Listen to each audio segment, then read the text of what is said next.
my whole entire life, I've been horrified to be alone. I've been horrified to spend time by myself and be away from other people. And you know what's funny about that? You know why that's funny? That's my greatest fear of all time throughout my entire life, my whole childhood, is because I've spent most of my childhood, most of my adult life, alone in isolation.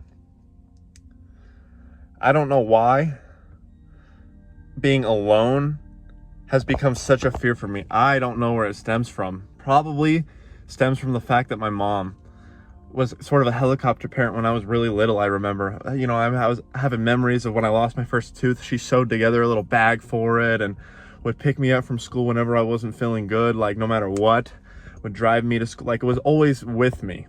And I feel I developed a dependency on having people around.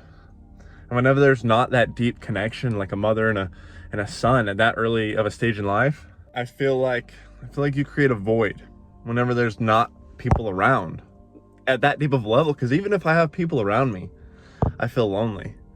But this video isn't about my fears, but it's about fears in general. It's about your fears and how your fears are holding you back from the greatest version of yourself. Everything you've ever wanted, the person you want to become, that state you want to achieve of peace, of happiness, of joy, is on the other side of that line of fear. We have to learn how to walk the tightrope of fear, walk the tightrope of our greatest fears, to see that progress, see what's on the other side. And trust me, once you see what's on the other side, you won't want to do anything but walk that line and learn to get comfortable on the line enough to where eventually you hop off the line into the side of fear and you face it and you conquer it and you become that side of it. That's what integrating your shadow is. That's part of it. That's huge. They talk about integrating your shadow on all these YouTube channels, all this self-improvement stuff, but it's like, do they really know what they're talking about? You need to include the fears, dude. That's a part of you. Those deep-seated fears from you when you were a child, what are they? Think about that. Think about what are they? Where did they come from and why? They still have a hold on you, a grip on you, an attachment to you. Why do you have an attachment to them? It's such a hard concept to grasp. But once you can grasp it, I promise you, your life will fucking change for the better. Your life will turn around in ways you would have never been able to imagine. Your fears are only things you've ever ran from. But the second you turn around and you face it and let it know you're not scared of it any longer, you can integrate it and use it to your advantage, my friend. A lot of the times we're so scared to do what we need to do because we know that we're going to be a better person on the other side. And that's strange to us. A lot of times, becoming that new, better, greater version of yourself is horrifying because you've never met that person. You aren't him. You've never been him or her. And that's a very uncomfortable feeling that you have to become aware of and face.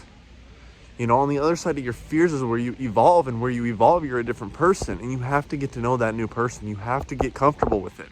Dude, I've been my new person, my new self, going on 3 years now. I just keep evolving, but I'm literally nothing like I used to be. Nothing when I was a teenager and before, all the way throughout my entire childhood. And that was scary. One of the scariest things I ever had to do was face that version of myself, face the new me, face it head on and understand that this is me forever now. I'm going to forever continue to evolve indefinitely. So why be scared of it? Why run from it? Why fear it? I have to get to know it. It's with me forever. You have to get to know yourself. And if your fear is getting to know your current self, is facing the fact that you are lazy, that you're not the person you want to be, and you don't have what you want to have, right? You have all those traumas, that depression, that anxiety, that PTSD, whatever it is. If you're scared to face that, I have one piece of advice for you. It's face it. There's no other option. Eventually you have to face it, whether that's forced or whether you volunteer. Now, the route that's forced, you may end up with worse trauma. You may end up with worse problems. But if you go out there voluntarily and face it and step into it, step into your power, step into that fear, you're going to become a better person, I guarantee you. I promise you, it's going to be hard, I know. But fear is holding you back from everything you've ever envisioned, I promise you, dude. I mean, I'm out here trying to get to know myself a little better. I have half an hour before I got to go back to what I was doing. I'm up here in Salt Lake City downtown, an hour from where I live, dude, at the Capitol. It's beautiful out here. You guys have been seeing the footage throughout this video, and I come out here, dude, and just sit with my thoughts and get some film, of course, but I'm sitting with my thoughts, dude, and it's kind of horrifying, you know? Sitting with yourself is horrifying when you don't really know yourself, and I'm at a point in my life where, like, I'm lost. I'm fearful. I'm scared of what's coming for me in my life. Now, I know it's going to eventually end up good, but I'm scared for the near future. And if you're scared for the near future, too, you're not alone, you know? When we know that life is changing and everything is flipping on its head and everything's different. You're no longer with that partner. You're no longer with your family. You moved out. You have a different job. You live in a different state. Whatever it is. It's horrifying. We've been there, right? We've all been in situations like that. And if you're there now, the biggest thing I can tell you right now is that just face it and get through it. The same way that you'd go through a haunted house, like if you're with your girlfriend or boyfriend and you want to act tough, right? You want to show them that you're tough, so you go in there all macho, bravo, like that shit's not fucking scary to you at all. Like, go in there like the man, the woman, you know? Do that. You know, approach it that way. Approach this new life situation that you're in that way. Approach it in a way where, like, even though you're actually scared, like that haunted house reference, you're actually scared in the back of your mind. You want to show that person, in this case, it's you. You want to show yourself that you're actually brave enough to do it anyway. Out of protection of them, out of showing love, whatever it is. So show yourself that love, show yourself that bravado, that bravery. Have that courage and just go into it.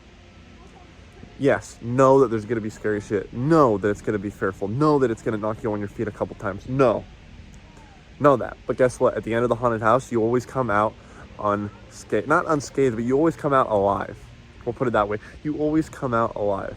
And guess what? You continue your night on Halloween, and that person, that partner, that boyfriend, that girlfriend, whatever it was, that whoever you were taking on the date metaphorically in that situation, they now view you as a better person. They view you more brave. And in fact, you spiked the attraction levels up. How do you think you're going to react to yourself? You are going to love yourself so much more. Same thing. You are that partner in this metaphorical situation. You will love yourself so much more for just having the courage to go through it and face it and just go through it. Don't distract yourself. Just fucking head first like a bull. You will be so proud of yourself. You will love yourself infinitely. I think that's why I found so much self-love within my life, is because I've been able to face the scariest shit. Dude, I had to go through scary shit. Drug addict, like the darkest holes in your mind you could go through. I went through it 15 and 16 years old, and I had to face that. I had no one. It was just me. And the fact that I got through it and I just went through it, letting the fear not control me and just having the courage, having the bravery and just going through it, I love myself more than ever now. I'm so serious. I've never loved myself more or had more respect for myself. Seriously. I think that's why I have so much love and appreciation for myself. And when bigger situations come up, like what I'm in now is, logically bigger than what that was, I'm not scared of it.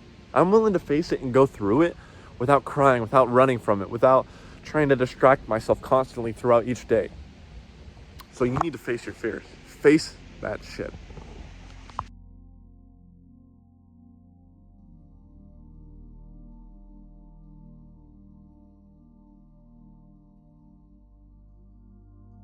When are you going to stop putting your energy and resources towards avoiding the pain, avoiding the challenge, and instead putting it into becoming the greatest version of yourself that you're desiring right now?